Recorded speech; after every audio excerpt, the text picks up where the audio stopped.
Hello everybody, old Razzle Dazzle here, bringing you an awesome tutorial that is going to help you out a tons. Today I will be sharing my Sony Vegas 12 render settings with you. I have been rendering stuff up for years and years, and I always find render settings, I always think they're good, but they never seem to be they never seem to be the ones for me. But recently I have found render settings that are absolutely amazing, and they save me a ton of time. So stick tuned. If you need to find good render settings, stay tuned. This will allow you to render a very small render file. So if you have really bad internet and you want to start uploading videos faster to YouTube, then this is what you're gonna want. So pay attention and follow my step-by-step instructions and watch the settings on the screen, and you will be fine. It is not that hard, and it will be helpful as crap. Okay, so first off, you go File, New. When you get here, all you need is 1280 by 720. It is really unnecessary to upload in 1080. It makes the file size extremely big, and it takes an extra long time to render. So 1280 by 720 is what you want. You want upper field first in 1.0000 square, 0 original, and 29.970 NTSC. Even if you record HD, if you record anything more than 30 frames, YouTube does not accept 30 frames or anything higher than 30 frames, so 30 is what you want.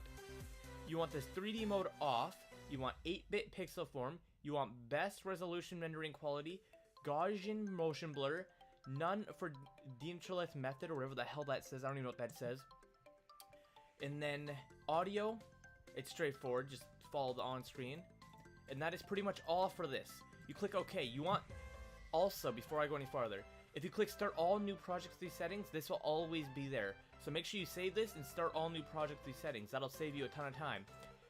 So once you do that, you want to import your clip. So go grab whatever you want to render, import it, and click no. You do not want it to match, because then it'll change all those settings we just did. Normally it takes a while to load, but mine's already done. So once you have that done, I'll show you a quick tip. First of all, you want to go to Properties, Disable Re-Ensample, and if you record and there's black bars on the side, maintain aspect ratio. It'll make it so the video is not blurry, and it gets rid of the black things on the side. If you record with an HD PVR, you'll notice there's also a black line at the top. So you just come down here to here, and you watch it and you crop it down a little bit, and it gets rid of that stupid black line at the top that nobody likes at all. So right now the video is ready for render. The first thing you want to do is go up here. It may sound stupid, I go best half. That will legit cut the time in half.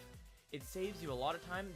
It's not that it saves you a lot of time rendering, but when it comes to the upload, that will save you a ton of time. And me, I have the worst internet possible for my area, so that helps me a lot. Next thing is to find the size of video you want. I just ask to make out the video. I'm just going to render once at a time, and if you want a tutorial on how to batch render, I could render all this without being at the computer, and if you want a tutorial how to do that, just click on the screen and I'll bring you to that tutorial.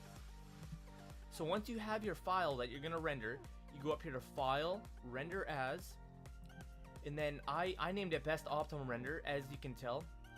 So first you go to Sony ABC/MBC MP4, that's what kind of file size it is. You go down here, and you can click on one of these, and then when you click on it, go to Custom Template. I'm just going to go here so you can see. Go to Custom Template. Just name it anything you want. You can name it Best Optimal Render if you would like to. So once you get here, you want to go to Video Format ABC, High Definition 1280 by 720. And if you end up wanting to render in 1080, you go 1920 by 1080. And make sure you change your file new size to the same thing as that too. You go to Profile Main, Intro Coding, say ABC is the only one there. Frame rate, like I said, 29.97, because there's no point going higher than 30. You do not want to allow source to adjust frame rate. None progressive scan for field order. 1.40s to the pixel aspect ratio. And the bitrate is important. You want it to be 3 million. If it's any higher, it'll be at 5 million when you get here. But this will cut the render time and the file size in half as well. It doesn't do anything to the quality. Like, you can go check out some of my videos. My videos have really good HD quality, but this will help your size drastically. Trust me, you want this at 3 million. For audio, it's pretty straightforward. System, nothing here. In project, you just go here and go best. So make sure you save that as a render file, okay? Once you save that, Make sure this is best half, because that's just like the bitrate. It's very important to save your rendering time. You can name it. You can put it wherever you want like to save it. I usually save it onto my desktop, then deal with it from there. And then you click render. It's simple as that. It's not that hard of a task, and it will render absolutely fast. Trust me. Right now, it might take a little longer because my my computer is taking up space with recording the screen. But it is, as you can tell, it is going pretty quick still, and it is a 13-minute video, so it's not a short video. Look at that. It's going, I'd say it's going pretty quick. Normally, this would take me about, 13 minutes would take me about 11, 12 minutes. So, it says it's going to take about 10 minutes and 8 seconds. That is really fast if you ask me. I also have a really pretty good computer, I'd like to say so. But the file size will be absolutely small. I will come back to the video and show you the file size after it's done rendering. I hope you stay tuned. Alright everybody, we're back and the video has finished rendering. The 13-minute video only took 10 minutes and 32 seconds. That is pretty fast if you ask me. I could actually cut that time down, the render time down, but the unfortunate part about that is that it would take like 6-7 minutes to render this video, but the render size would be huge. The render file would be huge.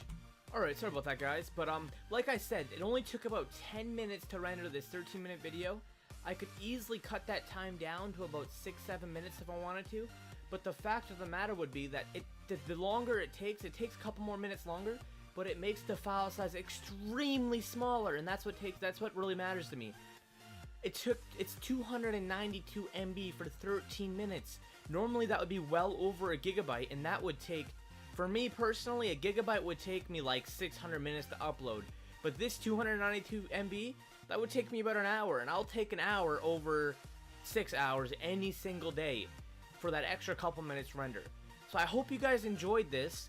Don't forget, this may vary. This render time may take you a little longer than 10 minutes like mine because my computer is pretty good. So if your computer isn't as good as mine, it will take a little longer, but your file size will still be just as small as mine. And that's what we're going for here, guys. So if you guys have any questions or anything like that, just don't be afraid to leave a comment. I will reply to every question I get, I promise. And if you want any more tips, I got a video on how to batch render. That will be in the annotation on the screen right now as we speak. So click on that if you want to see how to batch render.